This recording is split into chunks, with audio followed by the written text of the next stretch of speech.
Halo semuanya, pada video kali ini saya akan membahas tentang cara kita untuk install ulang laptop Asus X46U. Nah, ini kita akan install ulang dengan pakai Windows 10 yang 22H2 Custom ISO. Oke, biar nggak lama kita langsung saja lanjut ke video tutorialnya di sini.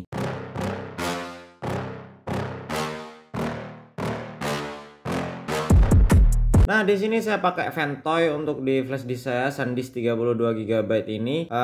Ini akan saya install untuk Windows 10 di 22H2 Pro Custom ISO. Nah, kita colokin dulu untuk flash disknya seperti ini di sebelah kiri. Oke, kemudian kita nyalakan dan kita spam F2 biar dia masuk ke boot menu ataupun ke BIOS. Oke. Nah, setelah masuk di BIOS, di sini kalian bisa ke boot, save and exit maksud saya. Nah, kita cek dulu bootnya apa di sini. Kita coba di security di bawah. Ayo interface security-nya unlock. Nah, ini kita nggak tahu dia bootnya di mana. Harusnya dia sih masih pakai legacy. Jadi menurut saya nih kalau nggak salah ini legacy karena saya cek tadi itu Windows 10. Maksud saya Windows 7. Jadi saya mau install ulang di Windows 10.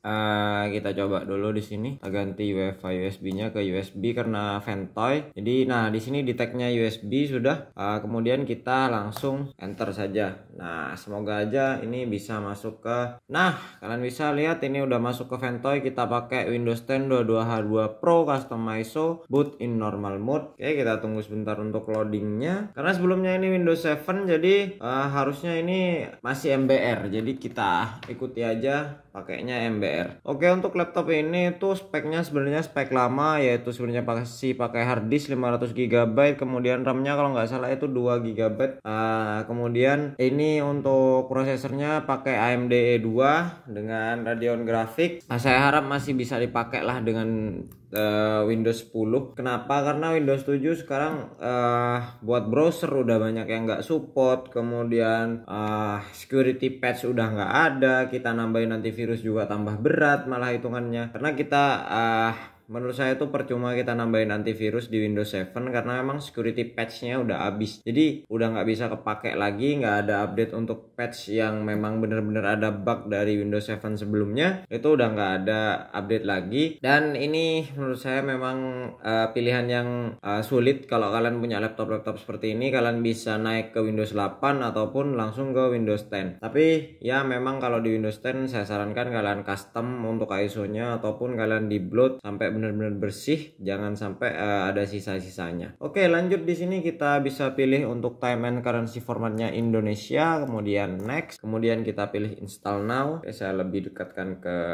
layarnya aja. Oke, di sini kalian bisa ngerasain bahwa ini loadingnya lama karena memang bawaan dari laptopnya seperti itu. Oke, kita pilih I don't have a product key. Kalian bisa pilih I accept the license term, kemudian custom install Windows only. Kemudian kita hapus reserve dan juga C-nya. Nah, ini reserve-nya kita delete, custom reserve, kemudian C-nya kita delete juga. Oke, masih loading. Nah, ini yang C. Jadi yang D sama E-nya nggak usah kalian hapus. Jadi yang hapus cuman C aja. Kemudian kalian bisa klik new, kemudian apply seperti ini, kemudian oke. Tunggu sebentar, si loading. Kemudian kita bisa klik next di sini. Oke, seperti ini. Kita tunggu sebentar. Nah, di sini biasanya Windows 10 kalau kalian pakainya MBR itu nggak ada untuk recovery. Biasanya recovery itu nggak ada karena memang ini masihnya pakai MBR. Jadi ya memang seperti itu karena memang nggak ada untuk recovery-nya. Jadi ya udah biarin aja, nggak masalah. Oke, kita tunggu sampai proses copying filenya selesai dan juga sampai setup menunya.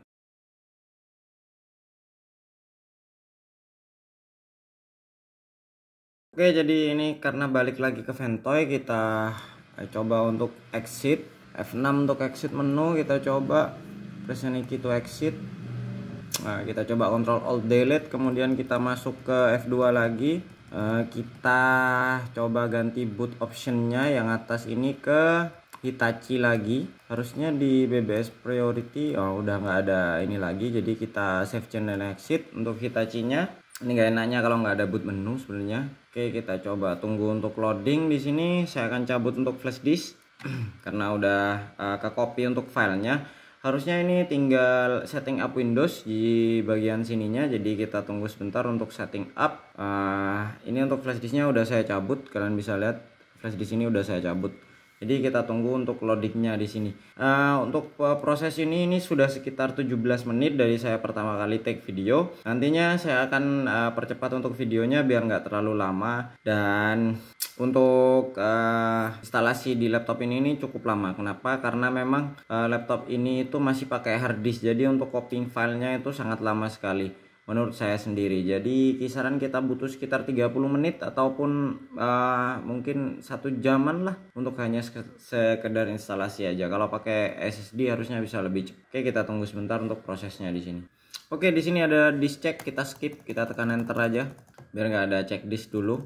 Jadi kita mau proses ini udah selesai dulu, baru nanti kita restart, biarin dia lakuin check disk, nggak ada masalah. Ataupun kalian bisa check disk dari command prompt nantinya.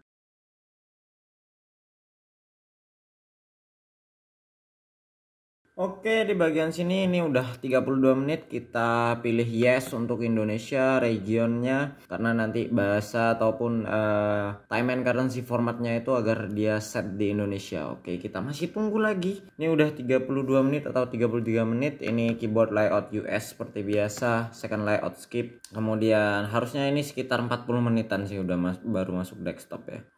Oke, just a moment lagi, harusnya masih kita masukkan nama untuk laptop ini. Oke, dia restart harusnya seperti biasa, karena memang kita masukinnya itu nantinya setelah restart untuk namanya. Semoga aja nggak ada disk check lagi. Oke, kita tunggu sebentar. Nah, kita masukkan username-nya, kita kasih nama aja Yesus. Oke, next. Kemudian passwordnya kita kosongin, langsung next saja, karena jangan set password di awal biasanya biar nggak ribet nantinya. Oke, harusnya di sini mau disable, kita disable dulu beberapa advertise-nya biar nggak terlalu banyak nantinya untuk recommendation online-nya. Saran saya sih kalian disable semua, kemudian kalian klik accept. Most likely find my device itu nggak bakalan kerja di Windows. Oke, let's do it high, dan we are getting everything ready for you. Dan nantinya saat udah masuk desktop, kita cek bagaimana penggunaannya. Nantinya setelah itu kita bisa install aplikasi dan kita coba di load lagi. Untuk Windowsnya semoga aja nanti Windows ini bisa lebih enteng dan lebih enak buat dipakai, karena untuk Windows 7 itu hampir semua browser sekarang itu udah nggak support ke Windows 7. Jadi berat banget kalau sekarang pakai Windows 7, dan ya memang udah ditinggalkan lah untuk Windows 7 untuk sekarang. Dan untuk ini kalian pakai Microsoft Windows 10, saya sarankan juga untuk kalian jangan disable update. Kalau kalian mau disable update-nya itu kalian pilihnya security recommended only, yaitu security patch only. Jadi yang nantinya akan diupdate hanya security patch. Nantinya jika ada feature update, dia akan tetap nggak bakalan update. Yang diupdate hanya security patch-nya. Buat set kayak begitu gimana, kalian pakai tools dari Christus Tech. Jadi kalian pakai tools tersebut biar nantinya update-nya itu udah disetting dari toolsnya Christus Tech. Kalau kalian setting sendiri takutnya malah nggak bisa. Nah, seperti itu. Jadi itu saran saya.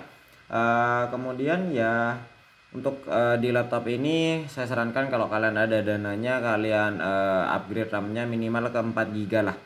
4 GB. Kemudian untuk SSD-nya kalian update juga untuk ke SSD, jangan pakai hard disk lagi biar loadingnya sedikit lebih baik. Jadi enggak bakalan lebih cepat ataupun kayak laptop baru, enggak, cuman loadingnya bakalan lebih baik, lebih oke untuk loadingnya, dan saat kalian butuh untuk baru nyalain tuh lebih enak. Sebenarnya seperti itu saran dari saya. Dan ya untuk laptop-laptop lama seperti ini sebenarnya kalau menurut saya sendiri kalian memang wajib pakai SSD kalau sekarang. Yang kedua, RAM-nya gedein dikit, 4 GB atau 8 GB kalau kalian sanggup beli. Kemudian saran saya memang untuk laptop seperti ini kalian pakainya di Linux. Jangan kenapa di Linux? Karena kalau di Windows itu bakalan berat untuk loadingnya. Apalagi Windows 10. Kalau kalian pakai Windows 7 udah nggak ada security patch, mau cari browser susah. Nah, seperti itu.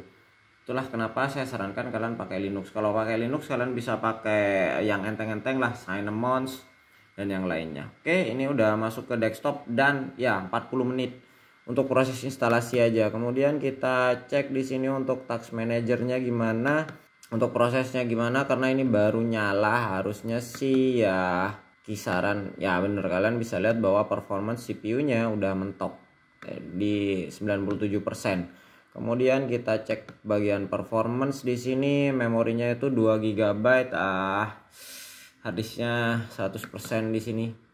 Untuk CPU-nya ini APU 2 core 2 thread. Kemudian RAM-nya 2 GB. Saya coba untuk di boot sampai benar-benar kering, nantinya bersih. Kisaran harusnya bisa sih masih bisa dipakai lah. Oke. Cukup sekian video dari saya tentang instalasi laptop Asus X46. Jika ada yang ingin kalian tanyakan, langsung saja tulis di kolom komentar di bawah. I hope you enjoy it. Thanks for watching and enjoy your day. See you next time.